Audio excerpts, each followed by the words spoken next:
Relaciones Internacionales e Interuniversitarias de la universidad para promover actividades de tipo relevantes para el desarrollo de nuestras sociedades. Les cuento que UNAI es una red súper vibrante, diversa, con muchos estudiantes. Actualmente hay más de 1.600 instituciones que son miembros de esta red en más de 150 países, y la USACH es parte de este grupo, pasando a conformar un universo de más de 25 millones de personas unidas en esta red, con foco en educación, en investigación en todo el mundo, representando una riqueza de temática y disciplinas enorme. El trabajo de estas instituciones es muy vital para el cumplimiento o la promoción de los objetivos de desarrollo sostenible, que es lo que nos va a instruir hoy Omar, ya que cada idea sirve en su naturaleza para que sea incubada y que busquemos soluciones a los desafíos globales que enfrenta nuestra sociedad actualmente. Eh, United Nations Academic Impact de las Naciones Unidas nos da un vínculo de manera muy integral, si podemos decirlo de esa forma, para que las comunidades educativas de las universidades se proyecten desde sus propias disciplinas a cumplir, a satisfacer, a apoyar el desarrollo de los objetivos de desarrollo sostenible. Cada tema deja una huella y, por cierto, desde las universidades es un compromiso imperante, y nuestra misión institucional en la Universidad de Santiago de Chile lo tiene como parte de su core institucional.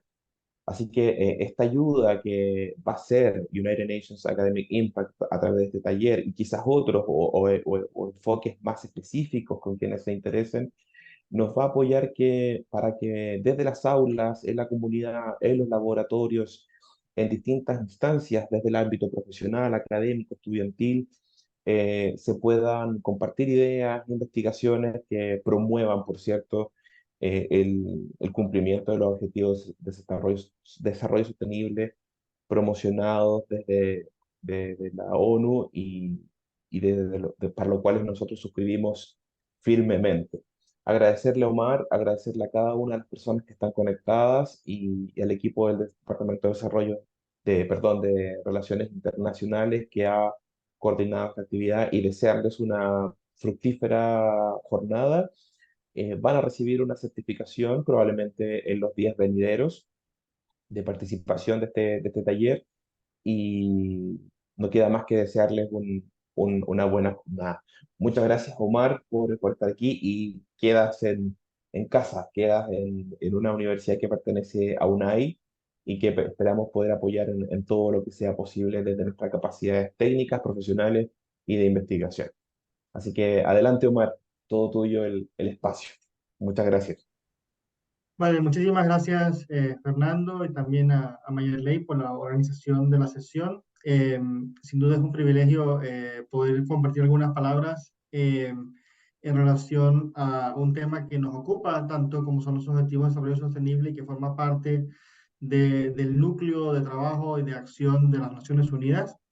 No perdiendo de vista el contexto, por supuesto, en el cual, digamos, la sesión tiene lugar, y en el cual los esfuerzos de la organización continúan, y imagino todos están familiarizados con las circunstancias, tanto a nivel regional, subregional como mundial, y los diferentes contextos con los cuales tenemos que coexistir, y que sin embargo no detienen, digamos, la labor de Naciones Unidas, pero sí destacan esencialmente los muchos desafíos que la Agenda 2030 conlleva, y los distintos objetivos de desarrollo sostenible para su efectivo cumplimiento. Y yo siempre he dicho además que los objetivos de desarrollo sostenible son simplemente un marco más de derechos humanos, es un marco en el cual podemos entender y visibilizar de una forma tangible y concreta los derechos humanos y libertades fundamentales, tales y como están consagrados en los distintos instrumentos internacionales que ha promovido y sigue promoviendo Naciones Unidas. Antes de comenzar, me presento, como ya fui introducido, funjo como el gerente de programa de la Iniciativa Impacto Académico de las Naciones Unidas. También trabajo como oficial de información pública, y tengo digamos, una segunda parte de mi labor tiene que ver con el Comité de Información de la Asamblea General de las Naciones Unidas, que es un órgano subsidiario de la Asamblea. Previamente trabajé como especialista en gestión de voluntarios y conferencias para la Agencia de la ONU para el Cambio Climático en Bonn. Y antes de eso trabajé como consultor para la iniciativa Educación para la Justicia de la Oficina de la ONU contra las Drogas y el Delito. En mi país, en Venezuela, trabajé como analista de noticias internacionales en un periódico durante casi 5 años. Fui corresponsal en las Naciones Unidas en Ginebra, cubriendo el Consejo de Derechos Humanos y el Comité de Derechos Económicos, Sociales y Culturales. Y también yo mismo vengo de la academia. Yo fui profesor universitario durante más de 15 años en la Universidad Católica Tres Bello en Venezuela, dictando clases de Derecho Internacional Público, Derecho Internacional de los Derechos Humanos e Información Internacional. Entonces, digamos, vengo de la academia y ahora estoy privilegiado de poder trabajar precisamente en la instancia de la Secretaría de las Naciones Unidas, que tiene que ver directamente con la vinculación con las instituciones de educación superior a nivel mundial. Bien, como ven en la pantalla, que espero que pueda verse sin problema, Se ve bien, sí. vale. Hay dos logos, uno de los cuales probablemente es un poco más conocido que el otro. El de la parte de arriba, el círculo de los ODS, representa los 17 Objetivos de Desarrollo Sostenible, y hablaremos brevísimamente de cada uno de ellos. Ante todo, eh, una aclaratoria de rigor. Evidentemente, en el tiempo que tenemos disponible, no podemos abordar la totalidad de los detalles de cada uno de los objetivos, porque eso nos llevaría, de hecho, unas cuantas sesiones. Solamente podemos llevar una sesión entera dedicada a uno de los objetivos. Por lo tanto, la idea es hacer como un repaso muy sucinto, muy expedito de lo que es el desarrollo sostenible y los distintos objetivos, y más importante aún quizás, el rol que tienen las universidades, institutos universitarios en la consecución de esos objetivos. Entre todo, presento mis excusas porque llegué un poquito tarde y de hecho a las 10 de la mañana hora de Nueva York me toca retirar a una reunión a la que fui convocado de la división. Pero trataremos en el tiempo que tenemos de ver la mayor cantidad de contenido posible.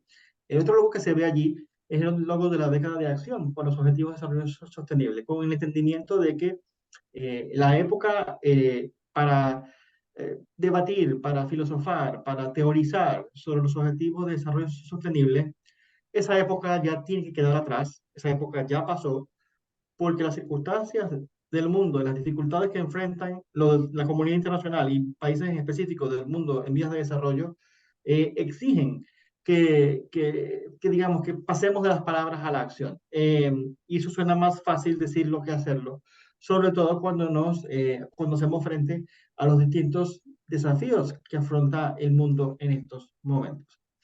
Brevísimamente, para hablar de la iniciativa, para quienes no estén necesariamente familiarizados con nosotros, digamos, somos una iniciativa, un programa de la Secretaría de las Naciones Unidas que se encarga de vincular a las universidades, institutos universitarios con la organización, con el propósito de apoyarnos en el logro y consecución de nuestros objetivos, propósitos y principios, tales y como están consagrados en la Carta de las Naciones Unidas.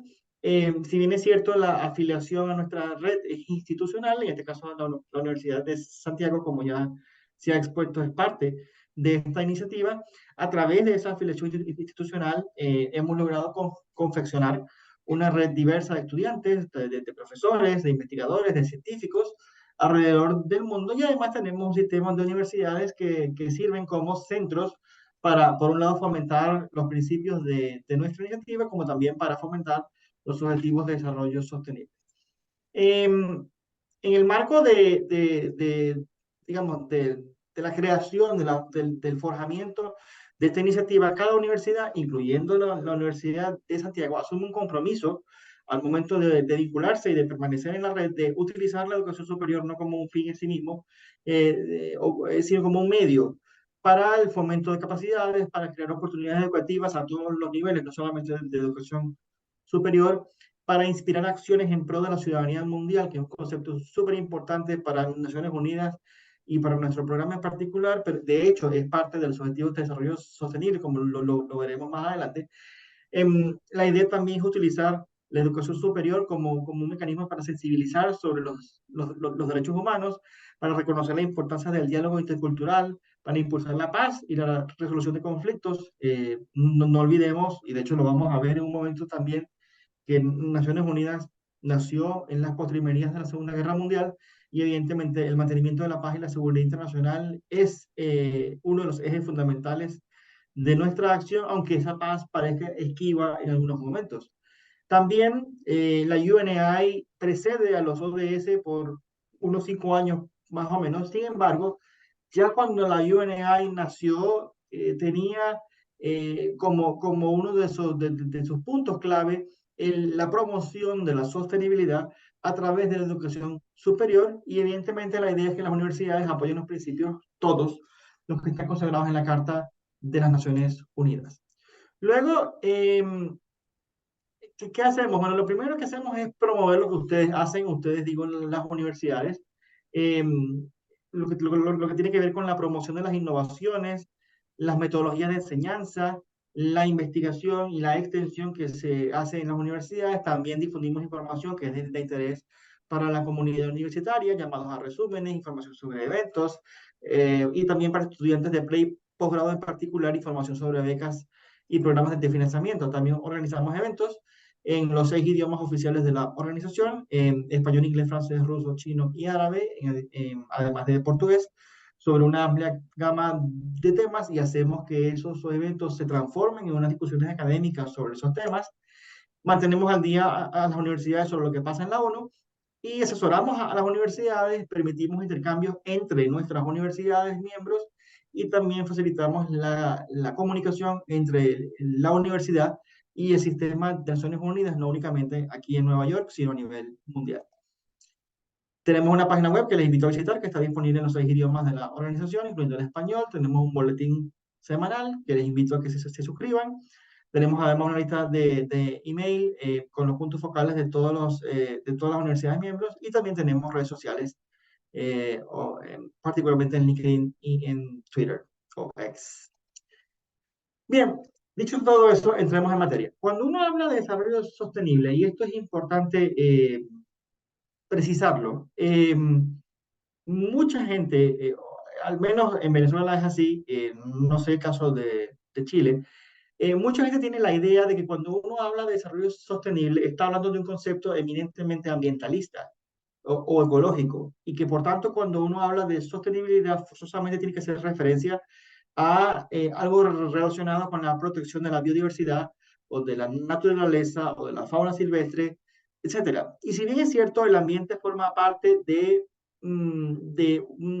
digamos, del concepto mismo de sostenibilidad, en realidad cuando uno habla de desarrollo sostenible estamos hablando de un concepto fundamentalmente humano, social, eh, en el que tiene una preponderancia importante el tema ambiental, pero no es el único tema. Y es importante entender esto porque luego si asumimos que la sostenibilidad es eminentemente ambiental, cuando veamos los objetivos de desarrollo sostenible como tales, veremos algunas discrepancias porque algunos de los objetivos tienen poco o nada que ver, estrictamente hablando, con temas ambientales. Ahora, dicho eso, ustedes a lo mejor se sorprenderán a saber que en Naciones Unidas no tenemos un concepto de desarrollo sostenible, pero si eso les parece sorpresivo, se sorprenderán aún más al saber que tampoco hay un concepto de paz o derechos humanos o pobreza. Y hay un motivo muy específico por el cual no tenemos conceptos universalmente consensuados al respecto, y es porque hay muchos intereses en juego. Digamos, cada país que forma parte de la organización, y tenemos 193 Estados miembros, tiene su muy particular visión sobre muchos temas, y eso ha impedido, y probablemente siga impidiendo, que exista una definición jurídicamente vinculante de cada uno de estos temas. Entonces, dicho eso, eh, el desarrollo sostenible como tal no está conceptualizado jurídicamente hablando desde el punto de vista internacional. Pero si ustedes van a Google en este momento y buscan el concepto de desarrollo sostenible, probablemente encontrarán muchas definiciones, la mayoría de las cuales serán una copia idéntica o una paráfrasis de lo que ven en la pantalla en las primeras dos líneas. Lamentablemente, la mayor parte de las veces no se hace referencia a la cita original o a la fuente original, que es esta que también ven en la pantalla. Esto es un informe que se denomina en algunos medios el informe Brundtland, pero cuyo nombre oficial es el informe de la Comisión Mundial sobre Medio Ambiente y Desarrollo. Y es un informe que data del año 1987. Y este informe, si bien es cierto, fue elaborado al final de la Guerra Fría, previo a la conferencia de Río de 1992, en medio de un maniqueísmo ideológico que puede leerse entre líneas en algunas partes del informe.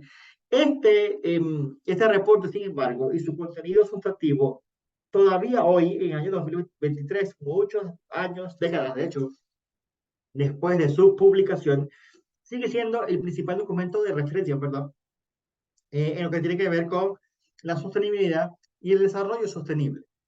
Y considero yo que el concepto que está allí, que no, digamos, la redacción no fue necesariamente pensada como concepto, pero se ha agarrado como concepto, incluso en la bibliografía de índole académica.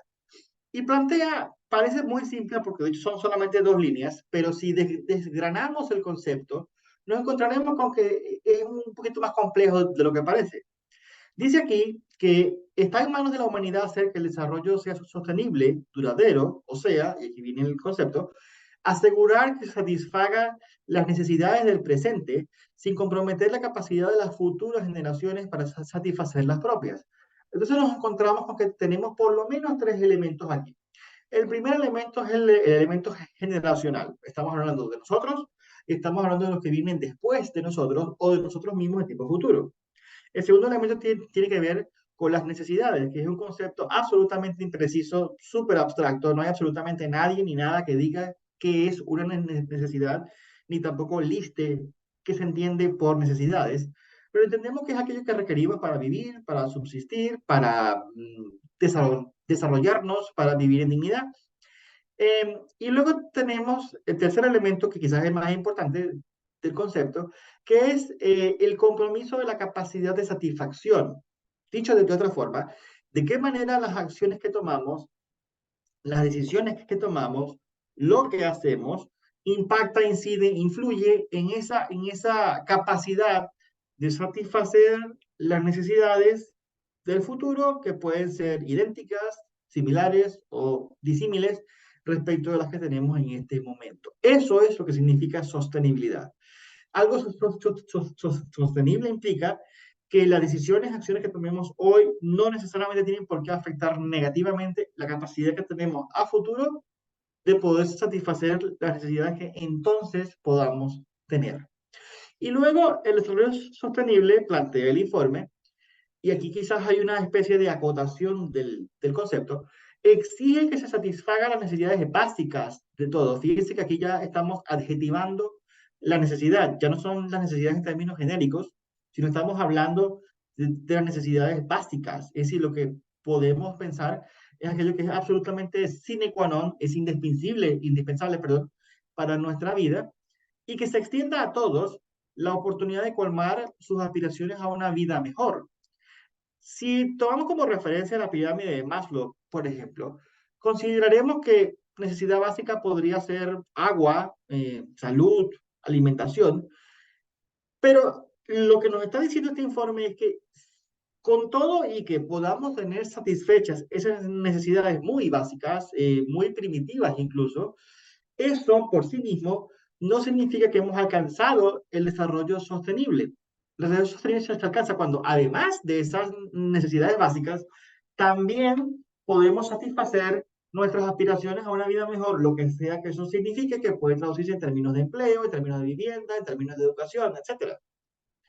Luego nos dice el informe que debemos considerar las posibilidades de producción del ecosistema cuando lo ponemos en la misma ecuación respecto del crecimiento y aumento de la población. Y esto es del año 87. Habría que ver ahora, 2023, ya que tenemos 8.000 millones de personas en el mundo, sí, y ha habido un incremento exponencial demográfico, especialmente en los países en vías de desarrollo, si estamos de verdad eh, considerando esas posibilidades de producción del ecosistema.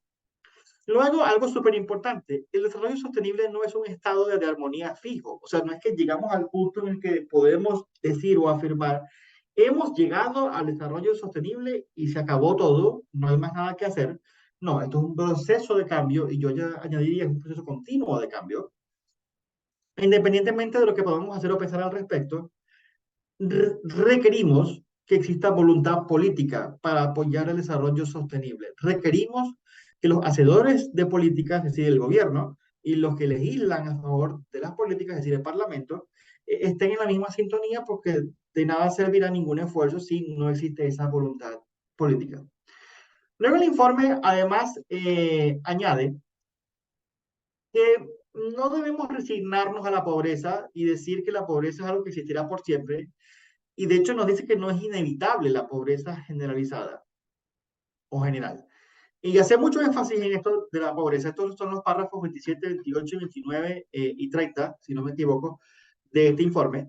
Eh, pero dice además algo que parece muy simple y de hecho lo vamos a redestacar en la lámina siguiente. Eh, hay una relación entre la existencia de la pobreza y otras catástrofes. Un mundo donde la pobreza es endémica, dice el informe, estará siempre propenso a ser víctima de catástrofes ecológicas o de otro tipo. Es decir, si ustedes ponen un mapa del mundo, y en ese mapa del mundo ponen los países o las zonas del mundo donde hay más pobreza, y encima de ese mapa ponen un mapa del mundo donde hay más desastres naturales y menor resiliencia a los desastres, y ponen encima de ese un mapa del mundo donde hay más violencia, inestabilidad política, golpes de Estado, etcétera, verán que estos mapas a lo mejor no son idénticos, pero sí serán muy similares. Y es porque hay una relación directamente proporcional entre estos hechos o situaciones. También nos dice que, contrario a lo que se podría pensar, el desarrollo sostenible no está ajeno ni está en contradicción con lo que significa el crecimiento económico. El crecimiento económico, de hecho, es necesario, es indispensable para que exista el desarrollo sostenible, pero lo que el informe advierte es que ese desarrollo sostenible, perdón, el crecimiento económico debe ir desde la mano con una mejora de las condiciones de vida y de la calidad de vida de los sectores de la población más pobres, porque es absolutamente impensable que exista un crecimiento económico y que siga habiendo más pobres, o que los pobres siguen siendo pobres. Y luego, así como en la lámina anterior decíamos que requerimos de voluntad política, también requerimos sistemas políticos que aseguren la efectiva participación de la ciudadanía en la toma de decisiones. Sin embargo, aunque aquí no lo dice, soy yo uno de los que piensa que de nada sirve que existan mecanismos para que la gente opine si la gente no sabe sobre lo que opinar. Si lo primero que hay que hacer es educar a la gente, es formar a la gente y luego entonces podemos permitir o facilitar esos mecanismos de participación de la ciudadanía. Eh, Muchos años después, en el año 2005, el informe anterior fue elaborado por un comité de expertos. Este informe en particular fue elaborado por un secretario general, hoy fallecido, Kofi Annan, y él habló en este informe que titula Un concepto más amplio de la libertad, lo siguiente. Él hizo una especie de hilación o de triangulación entre tres conceptos que a simple vista pareciera que no están relacionados entre sí. Uno es el desarrollo, la seguridad y los derechos humanos. Y él básicamente decía que el desarrollo, la seguridad y los derechos humanos no son solo indispensables, todos al mismo tiempo, sino que también se fortalecen recíprocamente. Y luego dice, algo que por si acaso alguien no entiende demasiado por qué hay que hablar de desarrollo sostenible y cuál es su relación con otros temas, aquí dice, si bien no puede decirse que la pobreza y la negación de los derechos humanos sean la causa de las mal llamadas guerras civiles, el terrorismo y la delincuencia organizada, todos ellos incrementan considerablemente el peligro de inestabilidad y violencia. O sea, dicho de forma más simple, a mayor pobreza, mayor inestabilidad y violencia. Y luego dice, las guerras y las atrocidades no son ni mucho menos las únicas razones que explican que los países estén atrapados en la pobreza. pero es indudable que son un impedimento para el desarrollo. O sea, que mientras más violencia hay, más pobreza hay, y mientras más pobreza hay, más violencia hay. Entonces, esta relación simbiótica parasitaria entre pobreza y violencia es clave para entender por qué la lucha contra la pobreza y la lucha en pro del desarrollo debe ser unos pilares fundamentales de nuestro accionar. Y de hecho, yo les recordaba hace un momento, Naciones Unidas fue creada al fin de la Segunda Guerra Mundial. Evidentemente, el mantenimiento de la paz y de la seguridad internacional es absolutamente esencial para nosotros, pero evidentemente es más fácil, es más conveniente, es más económico prevenir conflictos que reaccionar a los conflictos. Y dice aquí, no hay tarea más fundamental para las Naciones Unidas que la prevención y la resolución de los conflictos armados. La prevención en particular debe ocupar un lugar central en todos nuestros esfuerzos. Y fíjense por dónde empieza la prevención de conflictos. ¿Qué es lo primero que el informe dice que debemos hacer si queremos prevenir conflictos o evitar la violencia o evitar la inestabilidad o evitar la guerra? Lo primero que debemos hacer, según el informe, es luchar contra la pobreza y fomentar el desarrollo sostenible. Luego, casi al simultáneo de que este informe fue lanzado, tuvimos los Objetivos de Desarrollo del Milenio, que fue el primer intento sistematizado de concretizar un concepto abstracto, impreciso, hasta el sol de hoy, que es el del desarrollo sostenible. Estos objetivos, que eran 8 y que eran súper concretos, segmentados, tuvieron un éxito parcial, dependiendo de quién se lo pregunten. Tenían unas metas muy específicas, son unos objetivos súper concretos. Yo creo que desde el punto de vista de la opinión pública no hubo demasiada concientización o sensibilización respecto de estos objetivos, mea culpa de la ONU, probablemente. Eh, pero en todo caso, digamos, estos objetivos fueron, como lo acabo de mencionar, y lo reitero, el primer intento real de sistematizar un concepto impreciso y abstracto como el desarrollo sostenible. Pero como ven, no es casual que el primer objetivo de desarrollo del milenio fue erradicar la pobreza y el hambre. Cuando habla de educación, hablaba específicamente de educación básica y hablan de otros temas y quiero resaltar, por ejemplo, el objetivo número 8 que tiene que ver con esa idea de que debemos fomentar la cooperación internacional, ayudarnos entre todos y dentro de nuestros respectivos países para poder lograr estos objetivos. Ahora, al final del proceso que llevó a la adopción de estos objetivos y de su implementación, ya había voces que decían, esto hay que reexaminarlo, esto hay que repensarlo, esto hay que volverlo a hacer, tomando las experiencias y lecciones aprendidas de este proceso. Y eso fue lo que nos llevó entonces a la adopción de los Objetivos de Desarrollo Sostenible en el año 2015. Ahora, hay que hacer varias precisiones aquí. La primera precisión es que esta Agenda 2030 es el producto de un consenso político. Y yo que tenía la oportunidad de estar en muchas reuniones intergubernamentales entre muchos países hasta altas horas de la noche, a la medianoche inclusive, discutiendo documentos precisamente para lograr el consenso, eh, puedo decir con propiedad que esto significa que esta Agenda 2030 es una agenda de mínimos. Es decir, estos son mínimos estándares, esto no es algo acabado ni absoluto, sino que esto es lo mínimo que la comunidad internacional logró consensuar en ese año 2015.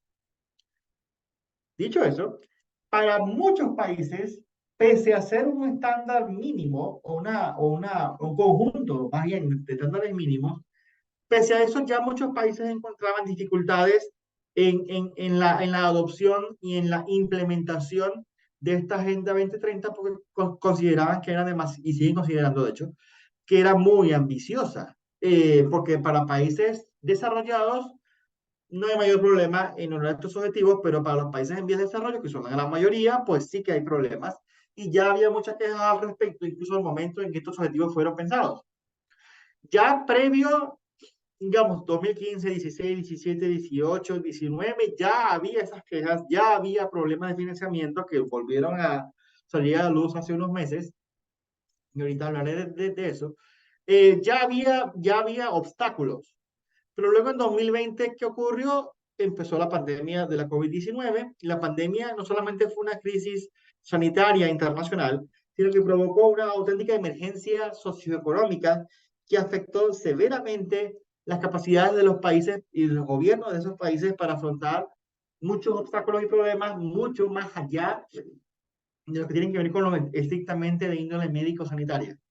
Y luego cuando pensábamos que estábamos transicionando fuera de la pandemia, pues ocurrió otro hecho que fue la invasión rusa de Ucrania, que aunque pareciera desde lejos que es un hecho súper focalizado y localizado en el este de Europa, de hecho tiene una trascendencia y unas afectaciones no solamente en la credibilidad del sistema multilateral, sino también en la capacidad de muchos países de afrontar muchos desafíos. Piensen, por ejemplo, en el tema de los cereales en el contexto de África, que es súper dependiente de las exportaciones de cereal, específicamente tanto de Rusia como de Ucrania.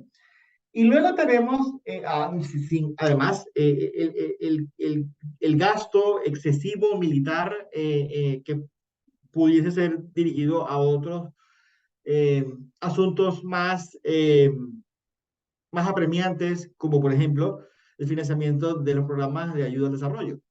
Y luego tenemos entonces la situación en el Medio Oriente, que es mucho más reciente en esta nueva etapa. Evidentemente es una situación que lleva décadas, pero que tiene un nivel de gravedad actual pocas veces visto en los últimos años y que tiene unas implicaciones, unas afectaciones humanitarias sumamente graves y de violación del derecho internacional humanitario, y donde también muchos de los aspectos o temas que están aquí vinculados, de alguna forma son también vulnerados. Entonces, ese contexto no es el más apropiado. Y de hecho, Naciones Unidas ha advertido este año, y este año es específicamente importante porque este año estamos a la mitad. En el año 2015 se pensaba que el 2030 estaba muy lejos, pero ahora que ya estamos casi en Navidad y 2024 está a la vuelta de la esquina, 2030 ya no parece tan lejos y las perspectivas no son buenas, no son optimistas, no son muy prometedoras. Y de hecho, en la cumbre de los ODS que ocurrió aquí en Nueva York, en este mismo edificio, hace un par de meses, lo primero que se dijo fue, no estamos bien, el panorama no es positivo. Y los países en vías de desarrollo reclamaron más financiamiento bajo la premisa de que si no hay más plata, pues no podemos hacer más nada. Porque las condiciones en las que estaban los países en vías de desarrollo cuando estos objetivos se crearon no son las mismas condiciones de ahorita, porque las condiciones de ahorita son peores que las que había en el año 2015. Y el problema es que mientras hablamos de estos temas, la población más vulnerable, más marginalizada, más discriminada, es la que está sufriendo las consecuencias.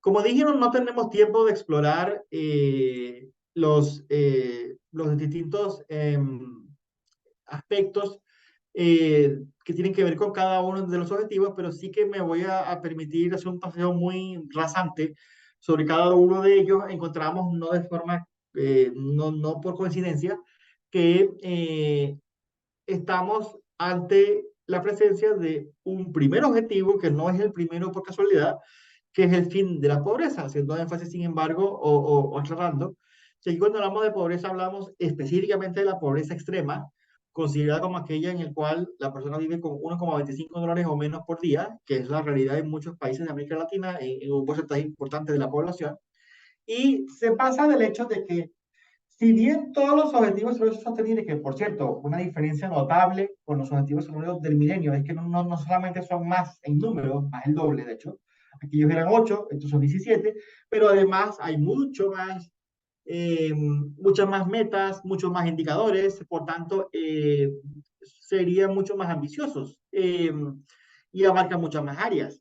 Eh, Nos encontramos con un escenario en el cual la pobreza sigue siendo protagonista cuando uno habla de temas vinculados al desarrollo sostenible, y la idea de que si eliminamos la pobreza podemos, de hecho, de facto, resolver la mayor parte de los problemas vinculados al desarrollo sostenible.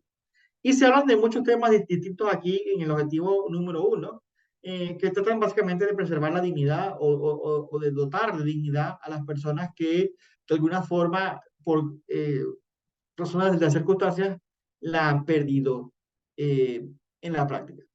Luego hablamos de hambre cero, y esto es un objetivo que tiene que ver no solamente con la provisión de alimentos y el aumento de la capacidad nutricional de lo que comemos, sino también de la manera en la que los alimentos son producidos, de la necesidad de tener sistemas agrícolas y pecuarios más sostenibles, de repensar los mecanismos de distribución de alimentos, de cómo se establecen los precios de los alimentos, cosas que afectan especialmente a los sectores más pobres.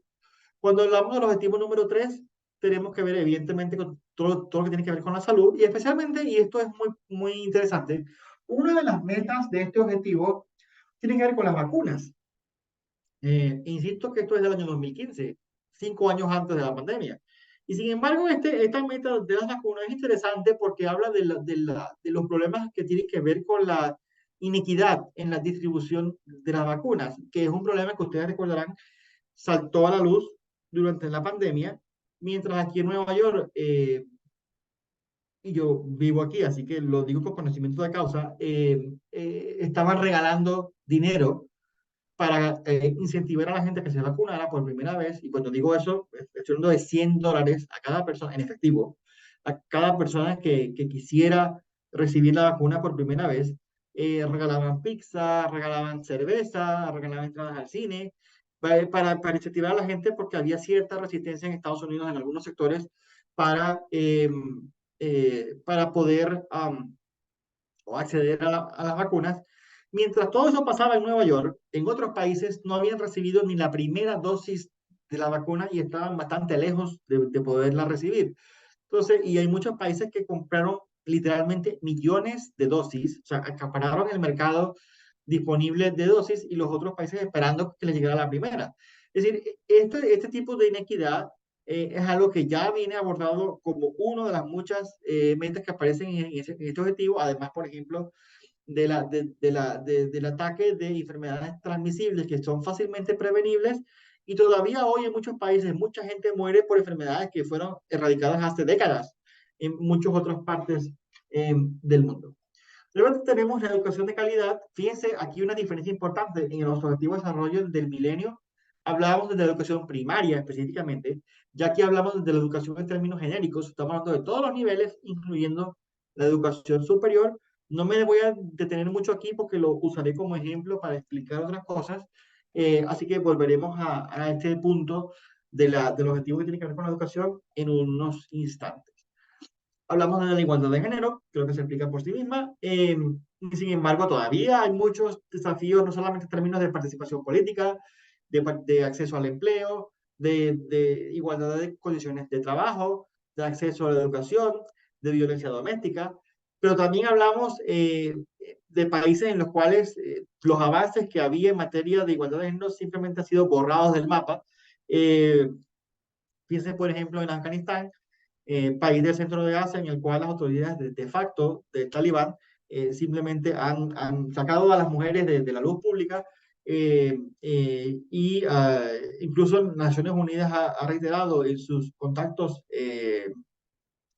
con los factores que están en el poder en Afganistán, eh, que ninguna parte de los textos religiosos que sustentan supuestamente las decisiones que han tomado aparece absolutamente nada que diga que las mujeres no pueden ser educadas, que las mujeres no pueden trabajar, que las mujeres no pueden salir a la calle. Es decir, esta afrenta a conceptos absolutamente básicos de derechos humanos lamentablemente todavía existe en materia de género en muchas partes del mundo. Eh, Piensen, por ejemplo, que no solamente, y esto siempre hay que ponerlo en contexto, aquí estamos hablando, quizás hay una tendencia a cuando uno habla de los objetivos de desarrollo sostenible, de que como son cosas tan macro y que se ven desde el punto de vista de la política pública, así como muy desde arriba, uno pierde como el foco de sobre quién está hablando.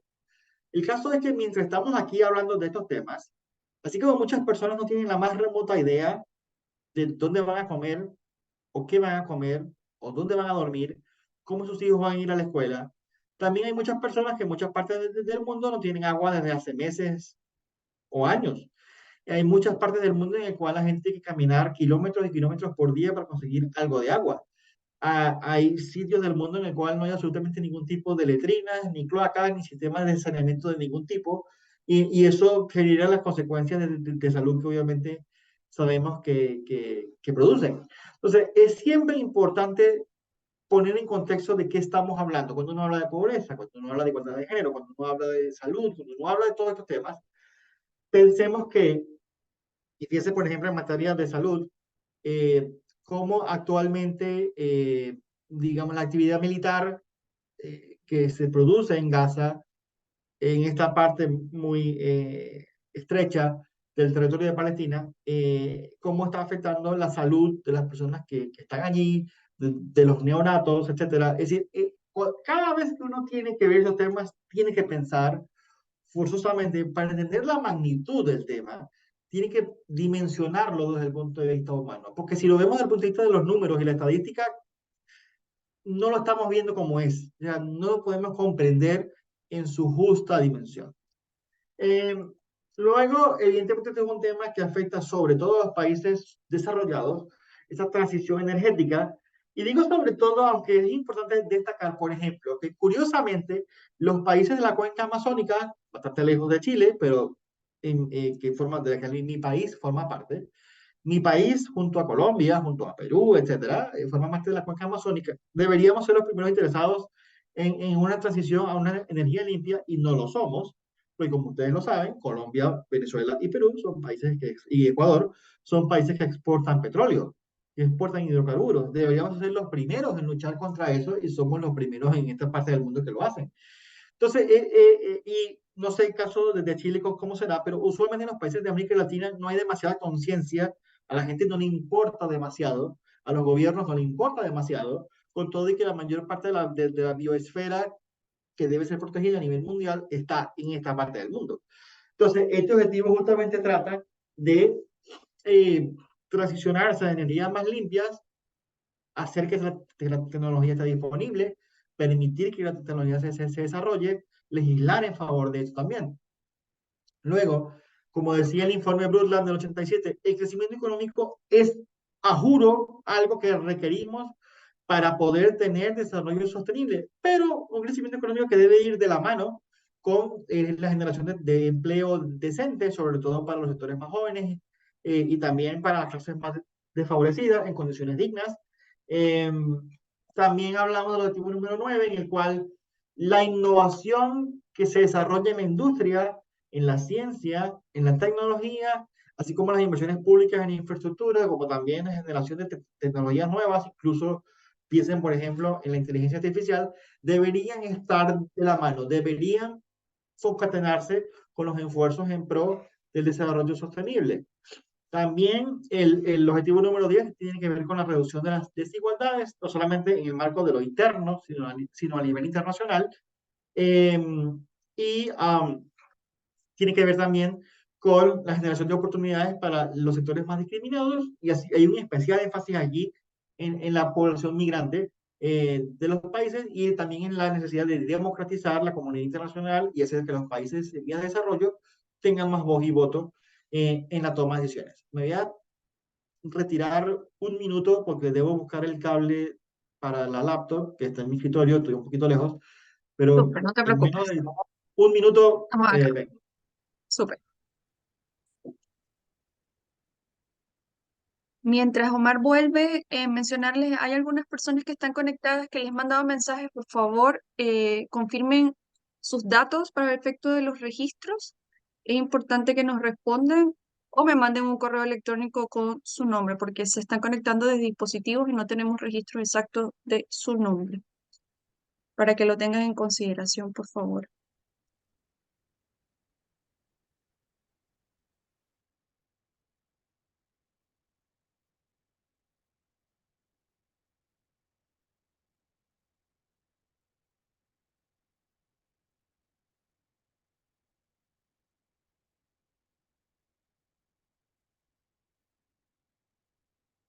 Pueden responder directamente si gustan, no tienen que responderles a todos. Manden mensajes directos.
Sí, efectivamente, solo los que lograron registrarse en la actividad, el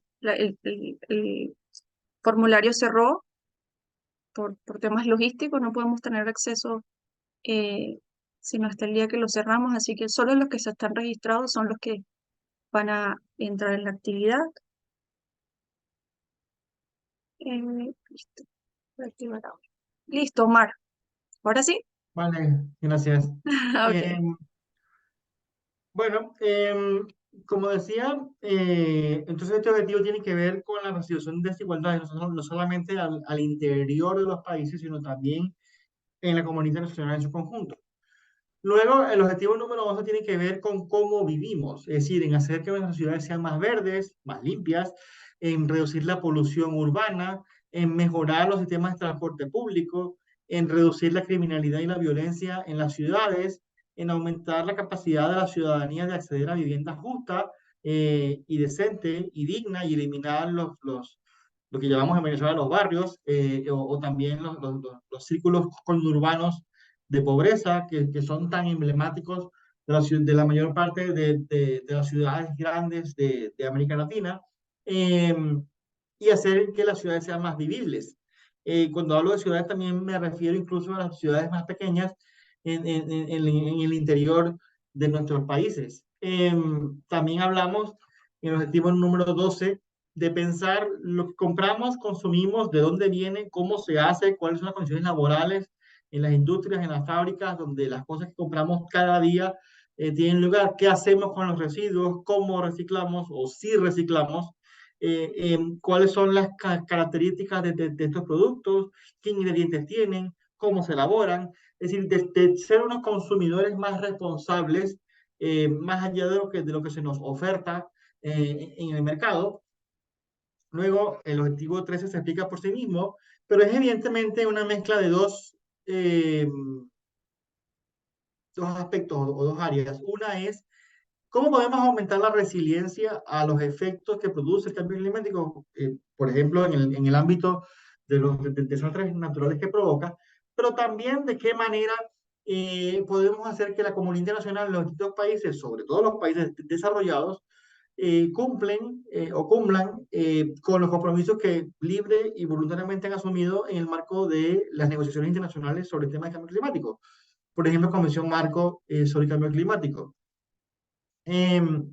Luego, eso tiene que ver mucho con la protección de la vida submarina y la vida terrestre, es decir, la protección de la fauna, de los mares, el que la pesca sea más sostenible, pero también que los océanos sean más limpios. Y en el caso del objetivo número 15, tiene que ver con la protección de la jungla, de la selva, de los bosques, la lucha contra la desertificación y la protección de la fauna silvestre y la biodiversidad terrestre.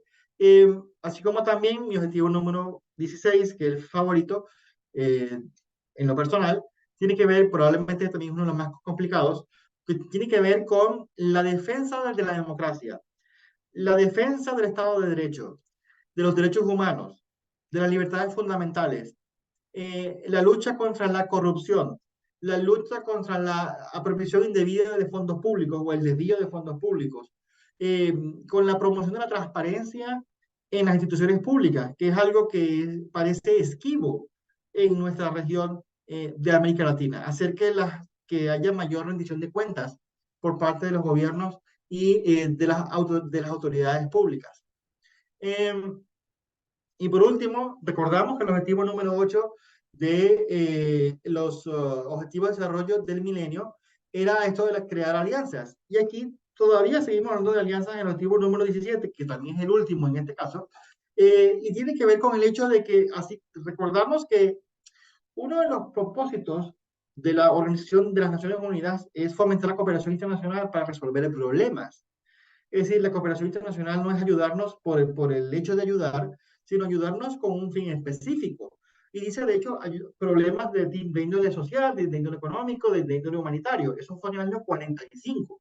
En el año 2023, todavía seguimos hablando de la necesidad de reforzar, de establecer mecanismos de cooperación, de mejorar los mecanismos existentes y también de un hecho en el cual las universidades tienen un rol fundamental. Porque aquí cuando hablamos de responsabilidad, la responsabilidad es compartida. No solamente es la labor primaria de los gobiernos de todos los países del mundo de garantizar que los objetivos de desarrollo sostenible sean una realidad, sino que lo que en la ONU llamamos partes interesadas, que comúnmente se conocen como otros actores como los medios de comunicación social, otros actores como la iglesia y los grupos religiosos, otros actores como las organizaciones de la sociedad civil, otros actores como las empresas de este sector privado, otros actores como los movimientos juveniles, otros actores como las universidades, otros actores como otras instituciones educativas. Es decir, aquí estamos hablando de que todo el mundo tiene una corresponsabilidad respecto del tema de desarrollo sostenible. O sea, no hay absolutamente nadie, ningún actor, ninguna entidad y ninguna organización que pueda decir, ese no es mi problema, ese no es mi mandato, eso no es mi responsabilidad. No, aquí lo que, de hecho, eso es lo que quiere significar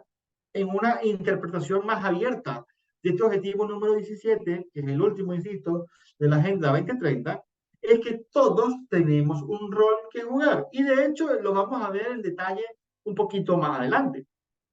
Y algo también importante destacar, que la Agenda 2030, el término agenda, se presta para una muy amplia gama de acepciones y de interpretaciones. Y hay gente que opina que la palabra agenda más bien de alguna forma involucra o infiere que estamos hablando de una especie de teoría conspirativa o de un plan oculto.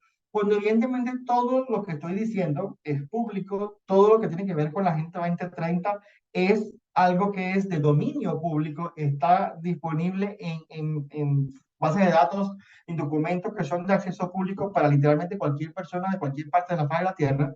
Y evidentemente aquí no hay ningún plan secreto ni nada por el estilo. La Agenda 2030 es simplemente un plan para alcanzar unos objetivos en un tiempo determinado, finito, específico, que es el año 2030, que insisto, no está muy lejos de la realidad en la que estamos viviendo actualmente y que vuelvo a reiterar, no parece que vayamos a lograr los objetivos en la meta o en el tiempo que nos hemos propuesto para lograrlo. Lo cual no quiere decir, por cierto, que debamos simplemente pasar la página y dejar de hablar de esto, sino, aunque suene a cliché, pero es un cliché que sí que es verdad, es un momento para repensar lo que hacemos, repensar las acciones que tomamos, repensar las decisiones que asumimos y tratar de ver de qué manera podemos contribuir para hacer que los objetivos de desarrollo sostenible sean una realidad tangible, palpable y concreta para la mayor parte del mundo, especialmente para aquellos que no tienen voz, no tienen voto, o que son ignorados o dejados de lado tradicionalmente por las políticas públicas de cada uno de nuestros países. Eh, la Agenda 2030 tiene una serie de metas, eh, 169 en total, y para el cumplimiento, o mejor dicho, para el seguimiento de cada meta, tenemos unos indicadores que han sido específicamente diseñados para tales efectos, indicadores que son de tipo estadístico, y nos encontramos con que hay 232 de ellos. Por lo tanto, por estas mismas razones, no tenemos tiempo en este espacio de ver cada uno de ellos. Para explicar, ya como les mencioné, que iba a tomar el objetivo número 4 para explicar más o menos cómo funciona esto.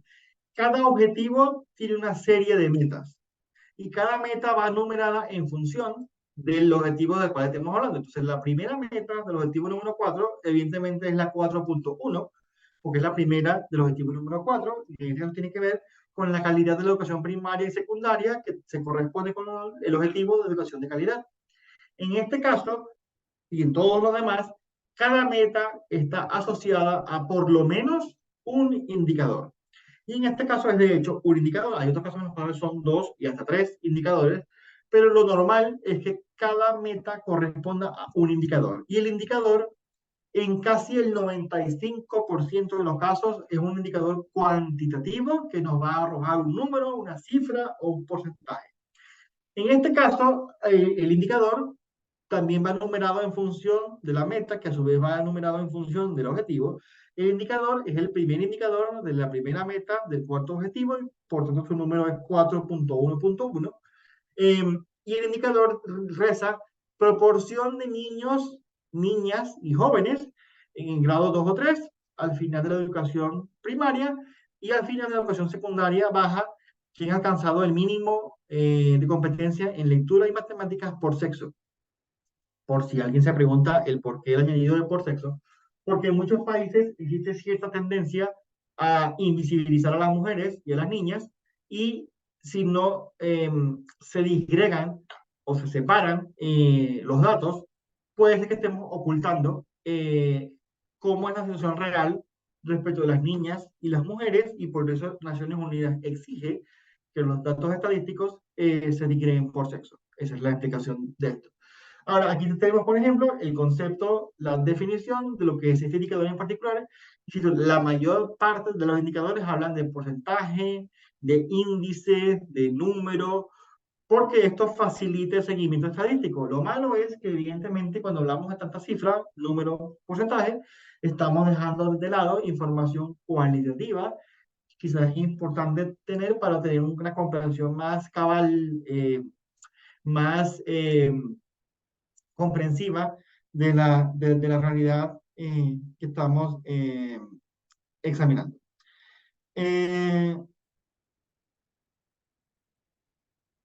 Bien.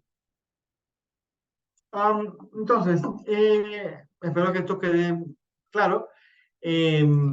Luego, para fines explicativos, estos son todos los indicadores del objetivo número 4.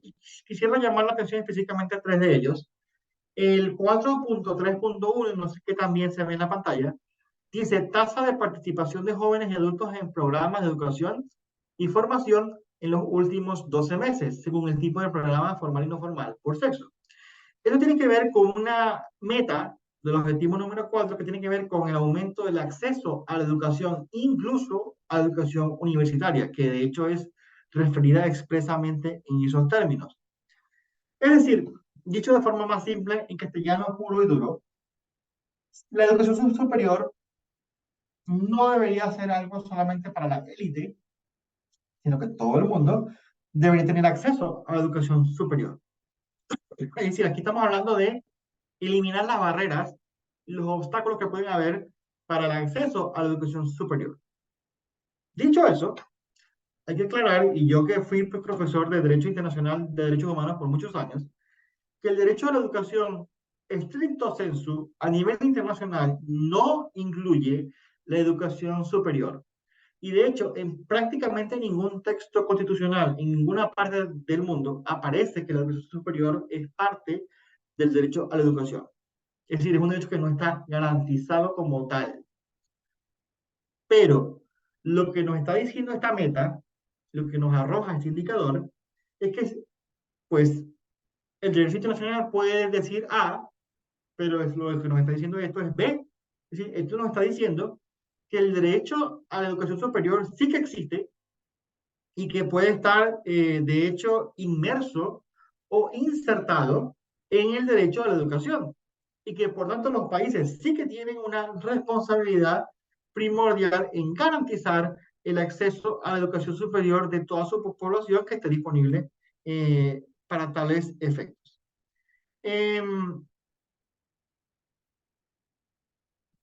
Bien, el objetivo, la meta 4.5.1 se corresponde con el objetivo número 5, perdón, la meta número 5 del objetivo número 4.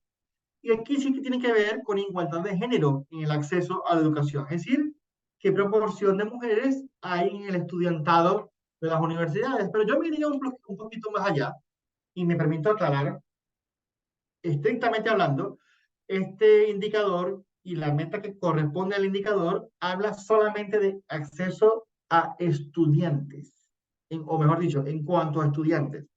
Pero yo me iría más allá. Yo le preguntaría a la universidad cuántas mujeres hay dando clases, cuántas mujeres hay trabajando en la universidad, cuántas mujeres investigadoras hay, científicas hay, cuántas mujeres hay en el liderazgo de la universidad, porque en mi humilde criterio también eso forma parte de la igualdad de género en la educación superior. Insisto, eso no es lo que está aquí, pero es un comentario personal al margen. Y por último, el 4.7.1, el indicador, corresponde a la meta número 4.7 del objetivo número 4. Y es algo que para nosotros es súper importante. Y tiene que ver con que todos los estudiantes, y cuando habla de todos los estudiantes, se está refiriendo a los estudiantes universitarios también. Nos está diciendo que todos los estudiantes deberían recibir el conocimiento, las destrezas, la capacitación en materia de desarrollo sostenible. Eso quiere decir que no importa lo que el estudiante esté estudiando, el estudiante debería recibir de la universidad, en este caso, conocimientos básicos sobre sostenibilidad, sobre igualdad de género, sobre derechos humanos, sobre cultura de paz, sobre ciudadanía mundial, independientemente de lo que esté estudiando. Es algo que lamentablemente no suele ser muy común. La mayor parte de las universidades suelen ser muy segmentadas, al menos en mi país suele ser así. Yo estudié estudios internacionales, yo soy internacionalista de profesión, por formación académica, y yo ni siquiera recuerdo haber interactuado con absolutamente ningún ser humano de ninguna escuela, de ninguna otra facultad en los 4 años que duró mi formación. Eh, y me imagino que es similar para los que estudian medicina o arquitectura o cualquier otra cosa. Eh, y lo importante aquí es que hay ciertos temas que deberían ser transversales para todo el mundo, y eso es lo que esta meta en específico nos está diciendo. Luego, la mayor parte de los países que adoptaron los Objetivos de Desarrollo Sostenible y la Agenda 2030 acordaron que habría un mecanismo para hacer seguimiento nacional al cumplimiento de los objetivos. Este mecanismo se llama el Examen Nacional Voluntario, conocido en inglés como VNR, por Voluntary National Review. Y esto es un examen, aunque la palabra es examen y la palabra examen en español tiene una connotación distinta a la del inglés. En inglés es más bien una revisión, de hecho la palabra en inglés es review, y en español asumimos que examen se aprueba o reprueba, y no es ese el espíritu de este proceso. Esto es un mecanismo en el cual el país se revisa a sí mismo, revisa lo que ha hecho, lo que le falta, dónde están las oportunidades de mejora, dónde están las fortalezas. Piensen, si lo quieren hacer así, en el mecanismo o el sistema FODA o DOFA, como se conoce en otros países. Es decir, es un mecanismo para hacer una autoevaluación. Pero aquí hay un detalle importante. No sé quiénes de ustedes saben algo del Consejo de Derechos Humanos de la ONU en Ginebra y del examen periódico universal, pero en ese examen, que tiene un nombre similar a esto, pero solamente aplica en el tema de derechos humanos y ocurre en el marco del Consejo de Derechos Humanos de la ONU en Ginebra, en ese marco, el examen periódico universal al que cada país se somete cada cierto tiempo, porque es un examen periódico y es universal porque todos los países, incluso los que no forman parte del Consejo, pasan por él. Eh, es un examen compuesto por 3 informes. El informe que elabora el gobierno de ese país, el informe que hace la ONU y el informe que hace la ONU también sobre la base de información recabada de la sociedad civil. Es decir, tenemos por cada país 3 informes que permiten contrastar información. En este caso, los países decidieron que eso no iba a ser así, sino que nada más tenemos un informe elaborado por el gobierno de ese país.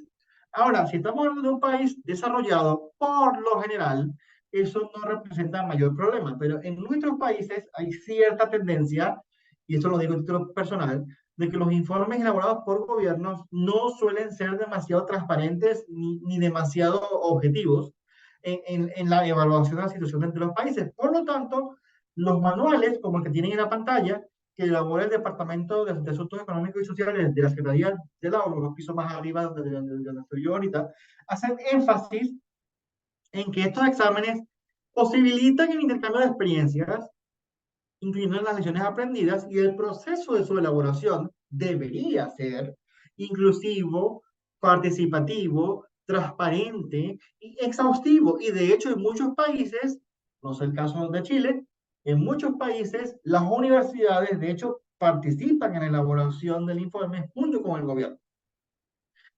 Lamentablemente, esto no es una regla y no necesariamente en todos los países esto sucede.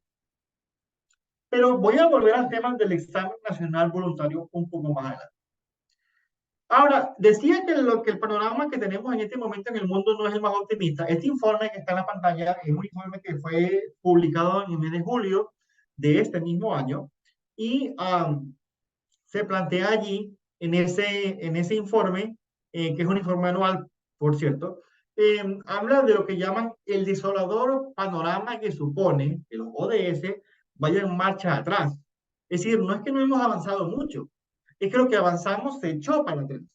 Es una situación aún peor, ya que solo queda la mitad del plazo previsto hasta 2030. Y es un llamado para que redoblemos nuestros esfuerzos. O sea, el llamado de la ONU aquí no es acostémonos a dormir, sino que hay que redoblar esfuerzos. Pero por si acaso alguien no sabe la importancia que eso reviste, aquí también se está diciendo que si no se hace eso, se va a intensificar la inestabilidad política, el desplazamiento, en este caso, el desplazamiento de personas, la migración, se va a erosionar aún más la confianza en las instituciones públicas, se desmoronarán las economías, se producirán cambios existenciales irreversibles en nuestro medio natural y se causará un inmenso sufrimiento, particularmente en los que menos tienen.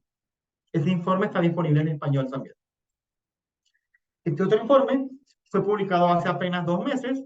Es un informe que lamentablemente está disponible nada más en inglés, pero esta es una traducción que yo hice de una pequeña parte en español.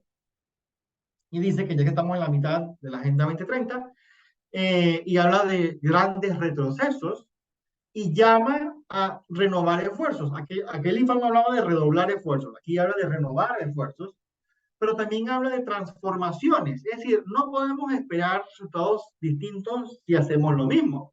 Y también nos dice este mismo informe que una de las cosas que va a potenciar la existencia de esas transformaciones es, como aquí lo menciona, movilizar el conocimiento de científicos profesionales. ¿Y dónde están esos científicos y dónde están esos profesionales? En las universidades, justamente. Ya que hablamos de universidades, ¿cuál es el rol entonces de la educación superior? Me permito traer a colación dos mensajes de nuestro liderazgo, del secretario general de la ONU, Antonio Guterres, y de la secretaria de la vicesecretaria general, perdón, Amina Mohamed, del año 2021 y 2022 respectivamente. Antonio Guterres nos dice que ya las universidades hacen una profunda contribución a la Agenda 2030 a través de su enseñanza, investigación e innovación. Amina Mohamed nos dice, las universidades son lugares que fomentan la incubación, el intercambio, la innovación y el análisis interdisciplinario, marcando el camino hacia el cambio. La Agenda 2030, contrario a la creencia popular, no solamente es una lista de los ODS, que sí que la contiene, pero además tiene un marco teórico súper importante, y específicamente el párrafo 45, creo yo, es meridiano para la discusión nuestra.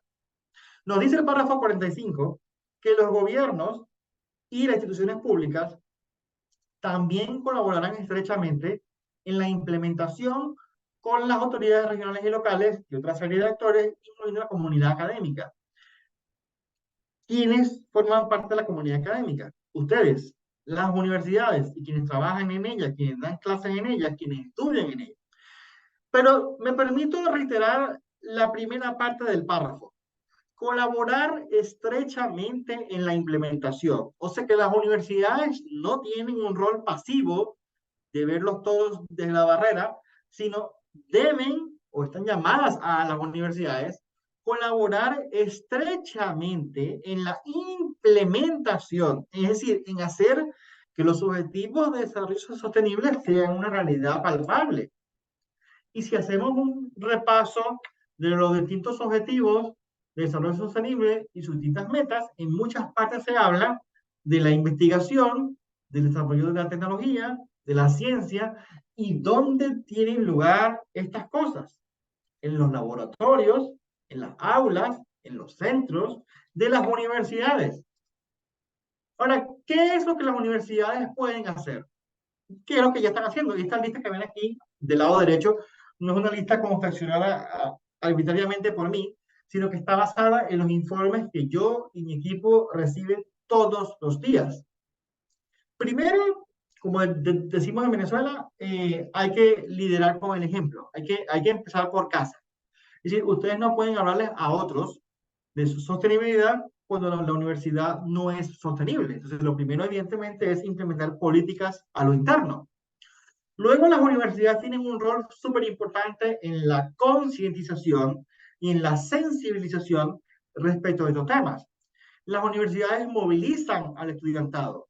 Las universidades, evidentemente, educan a su propio estudiantado y forman profesionalmente a otros actores.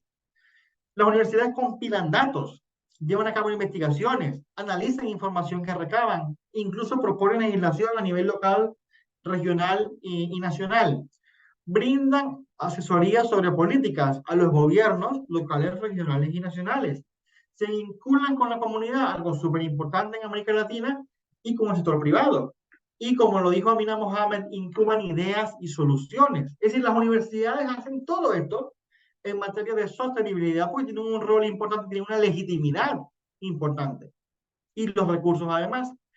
¿Qué recomendamos desde la UNI a las universidades que quieren ser más sostenibles? Lo primero es crear un marco conceptual o una estrategia de sostenibilidad. Es decir, hay que saber de qué estamos hablando y qué es la sostenibilidad para la universidad y en función de eso hacer un efecto cascada, digamos, que salga desde el rectorado hacia abajo y que ocupe a toda la universidad en su conjunto. Luego, mapear los cursos y los programas académicos, así como los proyectos de investigación con los ODS. Es algo que muchas universidades están haciendo, sobre todo en el norte. Muchas universidades están haciendo estas bases de datos. Simplemente es una compilación de todo lo que ofrecen y todo lo que hacen y lo alinean con uno o más de los ODS y eso les permite saber qué están haciendo, de hecho, en materia de cada uno de estos objetivos. Luego, y esto es especialmente importante, si la universidad es bastante grande, establecer un mecanismo de coordinación que permite intercambiar información, buenas prácticas y monitorear lo que pasa en toda la universidad. Luego, como lo mencioné, la mayor parte de los indicadores son cuantitativos, pero si ustedes quieren hacer su propia revisión, y aquí hablaba hace un momento de los exámenes nacionales voluntarios.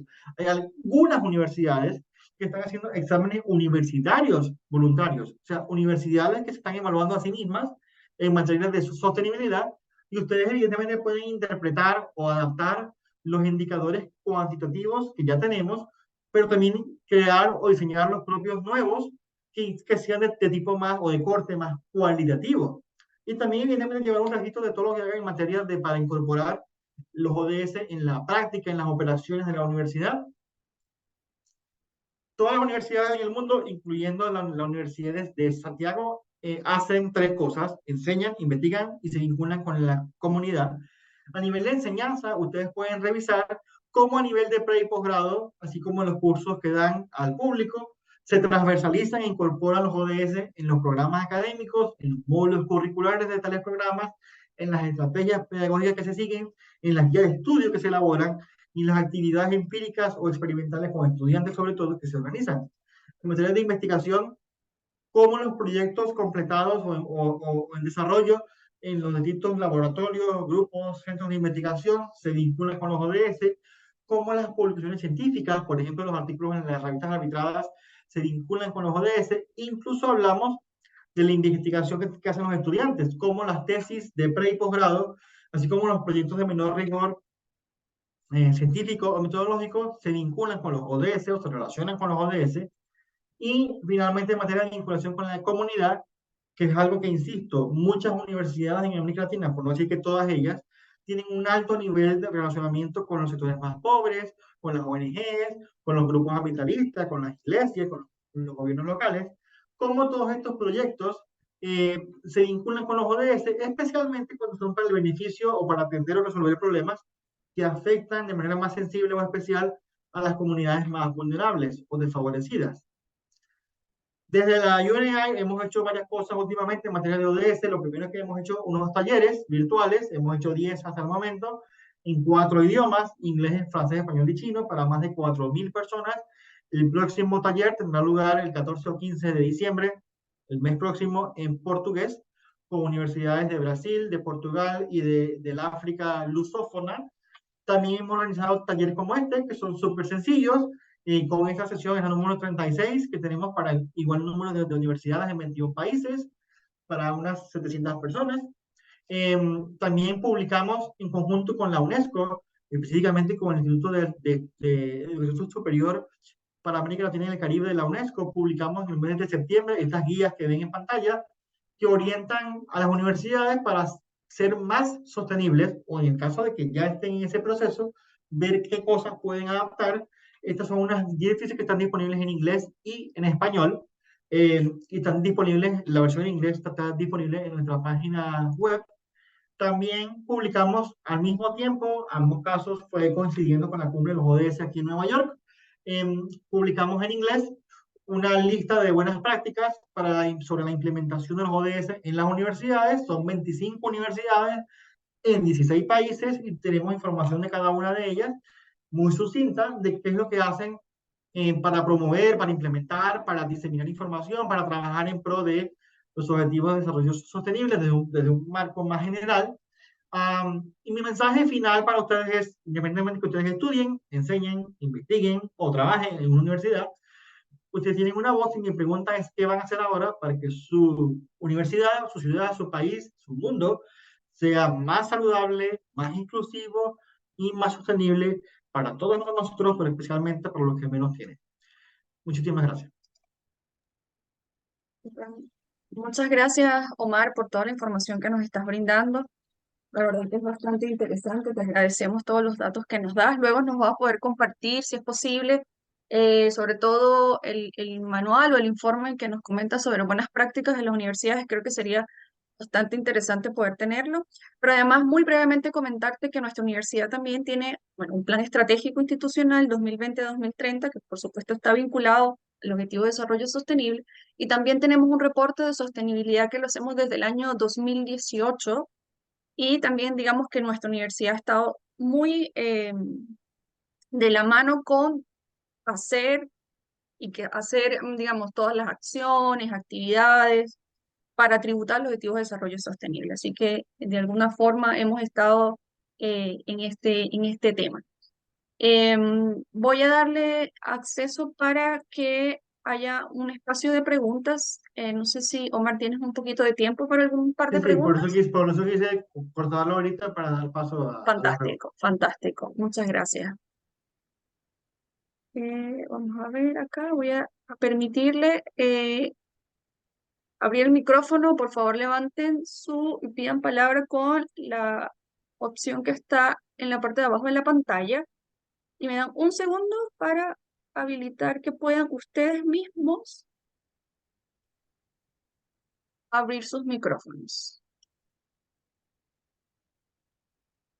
Ahora sí. Bien. Mientras nos va llegando las preguntas, también quería preguntarte, una de las consultas que hicimos en nuestro formulario de registro era el tema de información relativa a dónde ubicar o qué recomendaciones nos puede dar para aplicar a fondos que nos permitan impulsar, promover, ejecutar proyectos que estén vinculados a objetivos de desarrollo sostenible. Sabemos que la red UNAID tiene 1.500 universidades y una cantidad enorme de información, de prácticas, etcétera. Pero en tu experiencia, ¿cómo podríamos nosotros orientar a los académicos y estudiantes profesionales que estén interesados en esta temática? Bien, en principio, Naciones Unidas como tal no ofrece financiamiento directo, pero sí que los distintos gobiernos de países, sobre todo países desarrollados, sí que tienen distintos mecanismos de financiamiento y de cooperación. Nosotros recibimos regularmente información y detalles al respecto y con mucho gusto lo podemos compartir con la universidad, contigo, Maya Rey, para que luego hagas difusión interna de la misma. Pero por otro lado, algunas universidades de ciertos países también ofrecen mecanismos de cooperación directa con universidades sin que medien un gobierno de por medio. Eh, Pienso, por ejemplo, en universidades que tenemos en Inglaterra o en Noruega o en Alemania, que tienen fondos disponibles para programas específicos en áreas muy puntuales. Entonces, sería cuestión de que tuviéramos luego fuera de línea una conversación para poder ahondar al respecto y me dijeras cuáles son las áreas prioritarias de la Universidad de Santiago o aquellas que son más de interés. eh, y de esa manera poder facilitarte la información y ponerte en contacto también con las universidades. Fantástico, fantástico. Muchas gracias, Omar. Tenemos otra pregunta acá en el chat. ¿Existe algún ranking de universidades conforme a su aporte a los ODS? Eh, sí y no. O sea, sí existe a nivel internacional, existen, de hecho, varios rankings, como el PHE, el QS, que muchas universidades, incluso en América Latina, incluso de Venezuela, participan en eso. Pero en las Naciones Unidas, por razones que ustedes se imaginarán, nosotros no apoyamos ni respaldamos ningún ranking, ni ahora ni nunca, respecto de nada. De hecho, tampoco tenemos ranking de derechos humanos, ni de pobreza, ni de corrupción.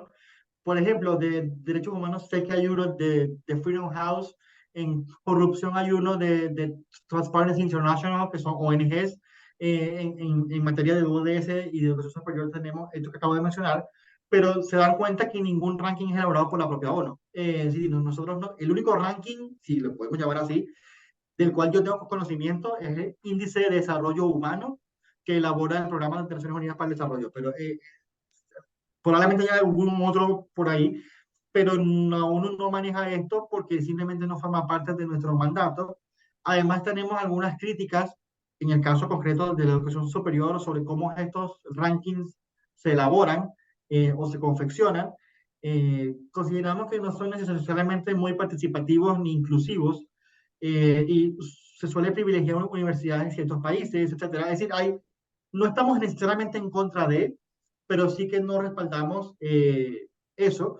Ahora, muchas universidades que forman parte de nuestra red participan muy activamente en esos rankings porque, bueno, les permite tener financiamiento o les posiciona internacionalmente o les facilita el mercadeo de su oferta académica. Es decir, hay muchas razones, pero en nuestro caso particular no tenemos, porque no podemos tener ningún tipo de ranking al respecto. Ya. Tenemos otra pregunta, pensando un poco en el futuro, nos preguntan, una vez lleguemos a 2030, ¿se discutirán los ODS y la Agenda 2030 o permanecerá con otro nombre?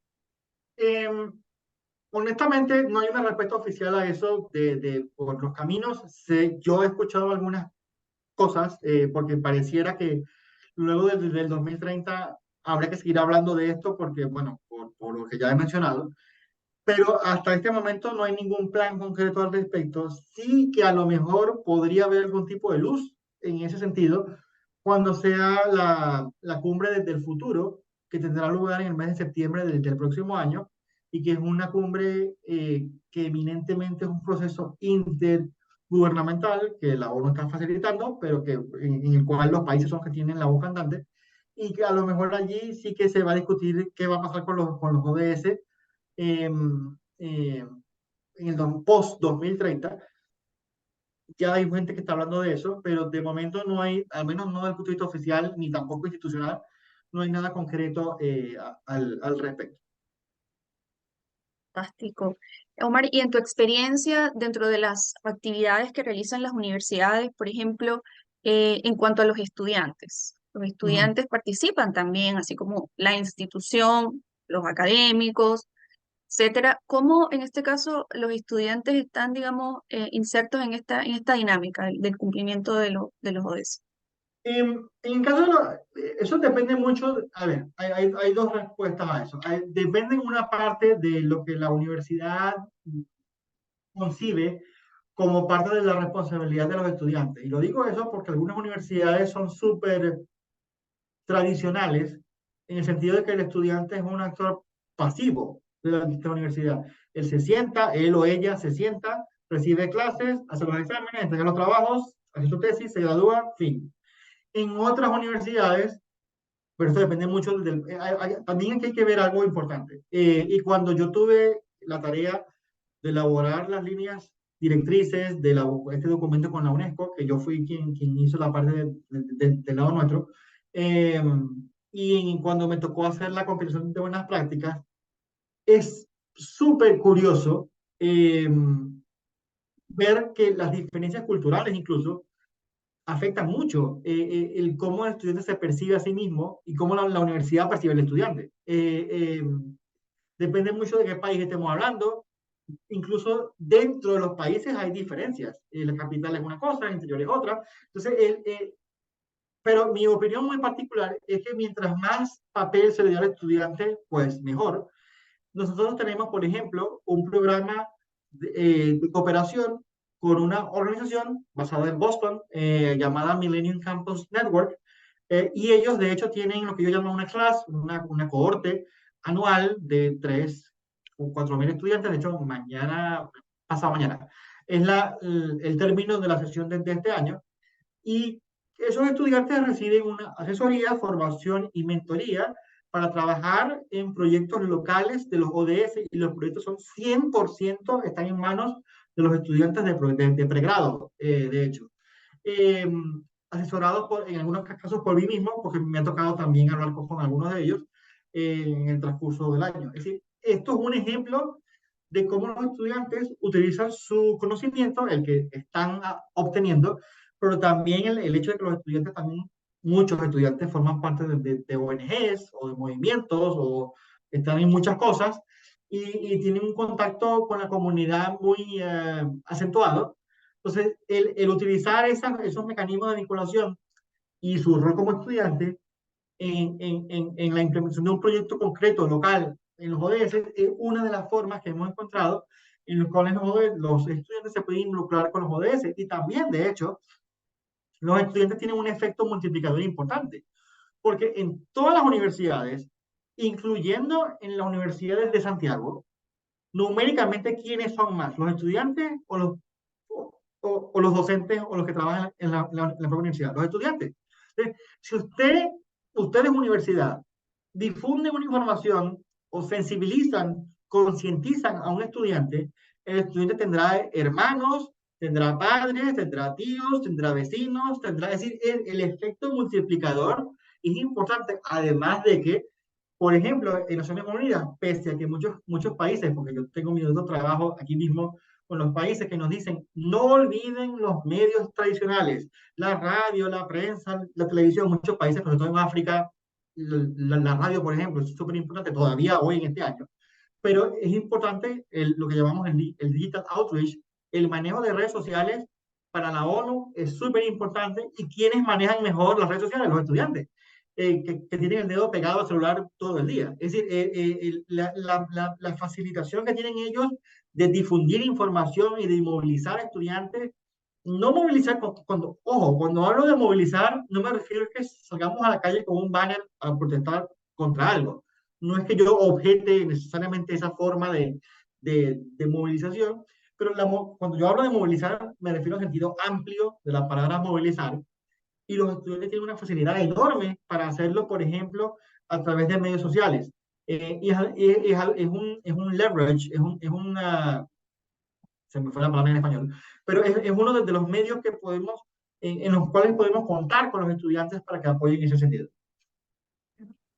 Perfecto, ya tenemos 3 preguntas más y con esto yo creo que ya vamos a ir cerrando. Okay. Una de ellas, ¿sí? Tienes todavía un poco más de Sí, sí, tiempo, sí. ¿cierto? Sí, perfecto. En línea con el concepto de ciudadanía mundial y el objetivo de alianzas para lograr los objetivos, la UNAI, además de vincularse directamente con las universidades, promueve instancias de colaboración interuniversitarias. Sí, de hecho, bueno, hay cierta limitación de parte nuestra en términos de recursos humanos, pero en la medida de lo posible hemos facilitado muchísimas alianzas entre universidades de países, incluso de regiones distintas. Y de hecho es algo que reiteramos el ofrecimiento a la Universidad de Santiago. Si quieren comunicarse con alguna universidad de cualquier parte del mundo, y tenemos presencia en 154 países, eh, con todo gusto lo podemos hacer, es algo que hacemos todos los días, de hecho, tanto como facilitamos la cooperación entre la academia y la ONU. Y la ONU cada vez más quiere saber más de las universidades, quiere trabajar más con investigadores de universidades, con científicos de universidades. Piensen, por ejemplo, las vacunas que tenemos contra el COVID, la mayor parte fueron elaboradas por científicos de universidades. Cuando leemos los informes de cambio climático del IPCC, Si ustedes leen quiénes forman parte de la IPCC, la mayor parte son profesores de universidades. Si ustedes hablan, por ejemplo, de los relatores especiales de la ONU sobre derechos humanos y los que forman parte de los comités de expertos en derechos humanos, ¿quiénes forman parte? La mayor parte son profesores de universidades. Es decir, la ONU tradicionalmente ha mantenido una relación estrecha, oficiosa, diría yo, con las universidades, pero cada vez más queremos aprender más de lo que las universidades están haciendo, están enseñando, están investigando, de lo que saben de su propio contexto local, pero también, en respuesta a la pregunta, de hecho, la cooperación académica internacional es uno de los valores fundamentales de nuestra iniciativa y con todo gusto hemos facilitado y seguiremos facilitando estos intercambios entre universidades de varios países y regiones del mundo. Bueno, sí, de hecho, eso es uno de los motivos principales por los que nosotros como universidad decidimos pues, formar parte de esta red UNAI tan importante para nosotros. Con esto, bueno, hay dos preguntas muy parecidas. A ver, ¿qué universidades asiáticas forman parte de los ODS? Aquí yo creo que hay que aclarar que los ODS es un marco normativo y las universidades no se suscriben, pero ahí te voy a dejar para que tú también amplíes la respuesta. Y la otra es, ¿qué universidades de Estados Unidos forman parte de las redes de estos ODS? Creo que están un poquito relacionadas las dos preguntas. A ver, en nuestra página web, en inglés, que es el que me sé más, debajo de About UNI, creo, aparece el List of Member Institutions y la lista es pública. Ojo, la lista nada más tiene la lista de universidades, no contiene datos por cuestiones de privacidad de quienes forman parte de estas universidades como puntos focales o de referencia en la misma, pero si alguien está interesado, les puedo facilitar la información, los emails y los nombres de las personas que están en esas universidades.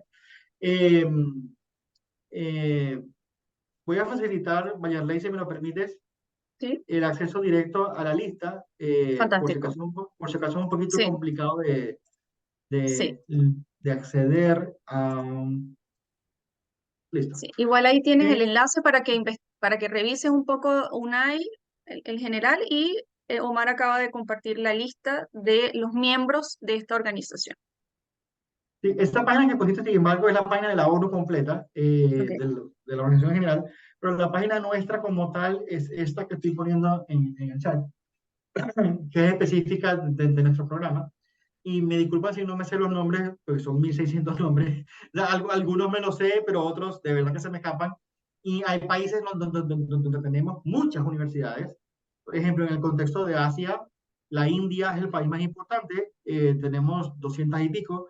También Pakistán, eh, Corea del Sur. En China tenemos también bastantes. En Japón, de hecho, acabo de estar en Japón. Todavía tengo el rezago de jet lag en la cabeza, pero estuve en Japón la semana pasada, invitado por una universidad de allá, y tuve una reunión organizada por el Centro de Información de la ONU en Tokio, con todos los miembros nuestros en Japón, y fue de verdad súper interesante aprender lo que están haciendo, etcétera. Es decir, tenemos esa capacidad de convocatoria, y creo yo que eso es como el valor más importante que tenemos en la UNI, de atraer eh, universidades, pero también atraer otros actores y de facilitar esos intercambios y esos procesos. En el marco de Estados Unidos, creo que es el país donde tenemos más miembros, desde universidades pequeñísimas hasta universidades de mucho renombre. Eh, y en el mundo igual, por ejemplo, forman parte de nuestra iniciativa desde la New York University o Columbia University aquí en Nueva York, hasta la Universidad de Oxford en Inglaterra, la Complutense en Madrid, la Sorbona en París. Es decir, tenemos universidades de mucho renombre como parte de nuestra iniciativa. E insisto, estamos más que a la orden para a través de Mayerley poder facilitar cualquier, cualquier dinámica o cualquier experiencia o cualquier contacto con cualquier universidad en cualquier parte del mundo. También me faltó decir, aunque nuestra membresía es en un 99% universidades, el 1% restante son asociaciones de universidades. Entonces también tenemos asociaciones nacionales, subregionales y regionales de universidades que forman parte de nuestra red. Por ejemplo, ahora iniciamos contacto con la Asociación de Universidades de África, que es una iniciativa, es como la UNI de África, porque de hecho está auspiciada por la Unión Africana en Addis Abeba, en Etiopía, y ellos tienen una red de 400 universidades en África, y son súper activos, también podemos ponernos en contacto con ellos, y así tenemos contacto con otras redes de universidades en varias partes del mundo. Sí, mira, de hecho nosotros a nivel, digamos, institucional, el punto focal de UNAID en nuestra universidad está en el Departamento de Relaciones Internacionales. Somos nosotros los que hemos, o año a año, hemos reportado a ustedes qué acciones está haciendo cada una de las facultades con respecto al objetivo, al cumplimiento del objetivo de desarrollo sostenible. Nosotros cada año hacemos consultas de que nos reporten cuáles son al menos 4 acciones que las facultades quieran reportar. Hacemos toda la compilación, el informe, porque es parte del compromiso que tenemos como Universidad de Santiago de Chile al ser parte de la red UNAI. Entonces, esto también lo canalizamos nosotros como Departamento de Relaciones Internacionales, y la verdad que ha sido muy positivo, muy receptivo. Todas las facultades tienen muchísimas actividades que hacer, así que el desafío ha sido cuáles vamos a reportar, que todos hacen proyectos, acciones, talleres, es decir, es muchísimo lo que hacemos, y la idea es poder resaltar qué es lo que está haciendo los USACH y reportarlo año tras año a la red UNAI. La última pregunta que está en el chat es alguien que está interesado en saber cómo puede, para temas de investigación, si requiere algún tipo de datos, información, etcétera, con quién puede canalizar este apoyo. Sí, eso es algo que también hacemos, pero lo primero que necesito saber es exactamente qué tipo de información quiere o Ya. desea, porque tenemos acceso a todas las bases de datos, algunas de las cuales son de acceso no demasiado abierto en Naciones Unidas, e incluso hay una información que es súper complicada de acceder. Si nosotros no tenemos acceso o conocimiento, en nuestro departamento está la Hamash Code Library, que es la biblioteca de Naciones Unidas, y ellos tienen personal pagado específicamente para ayudar a investigadores a conseguir información, y cuyo trabajo es ese, facilitar acceso a la información. Entonces, tendría yo que recibir a través de ti, Mayerley, Sí. cuál es el requerimiento específico, qué información te quiere, o sobre qué cosa, o sobre qué área, y con mucho gusto le facilitamos la información. Perfecto. Sí, ahí yo invito a que me contacten vía correo electrónico. Ustedes recibieron todos mis correos en el enlace que les mandé para conectarse a la actividad, y ahí me especifica qué necesita y podemos apoyarles en este tema. Bueno, yo creo que ya no tenemos más preguntas, Omar. Quiero de verdad agradecerte el tiempo, tu presentación. Nos hagas llegar la presentación para compartirla, si es posible, Sí, con si me lo todos los... permites, Mayerley, además de la presentación, también te voy a mandar los enlaces a los documentos o Por informes a los que favor. hice referencia durante la presentación, en caso de que puedan ser de interés. Sí, por supuesto, sí. Y lo enviamos a todos los participantes. De verdad, para nosotros es un placer haberte tenido esta mañana.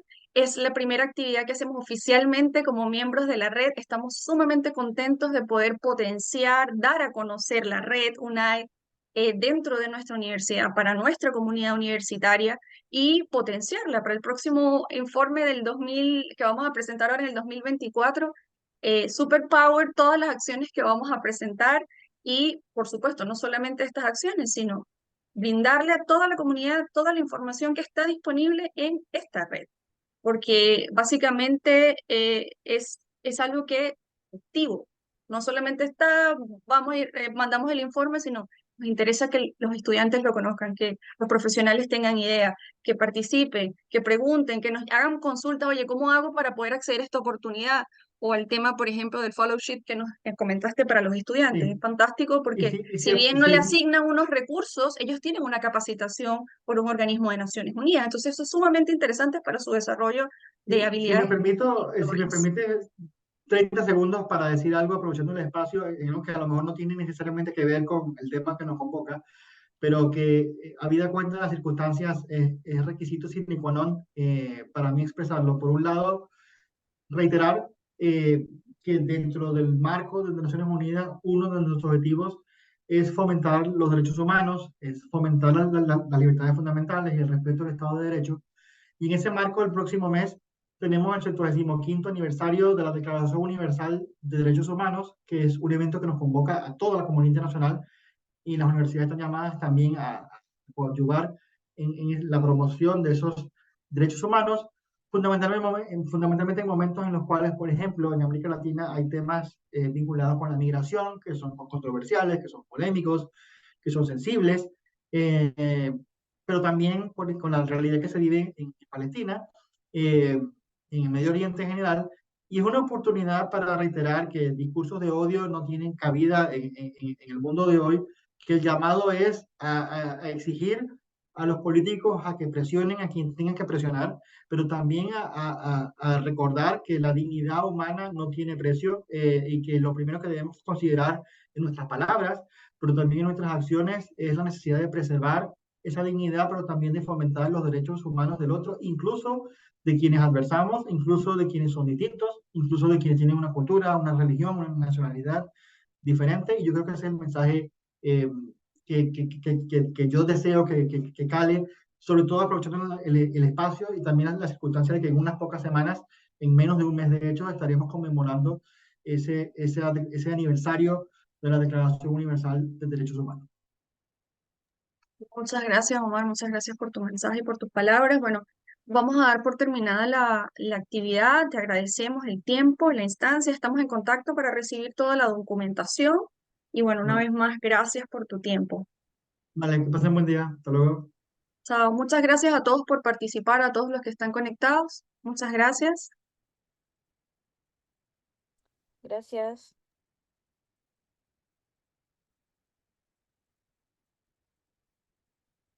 Estimada, te mando un correo por interno entonces. Sí, por favor, Ya, por súper. interno. Muchas gracias, que estés bien. Ok, hasta luego. Gracias a ti por participar. Tú nos vas a sumar lo que él pueda enviar Sí, y la certificación también, ¿no? sí, pero no es inmediata, no es al No, cerrar no, la no, sesión. no, no, por supuesto que no, pero no. Lo vamos a enviar, sí, por Vale, correo gracias, electrónico al registro. está muy bien. Ok, Buenos días a todos. gracias. Buenas Hasta tardes, en luego. realidad. Todavía buenos días. Chao, hasta luego. Gracias por participar. Vale, gracias.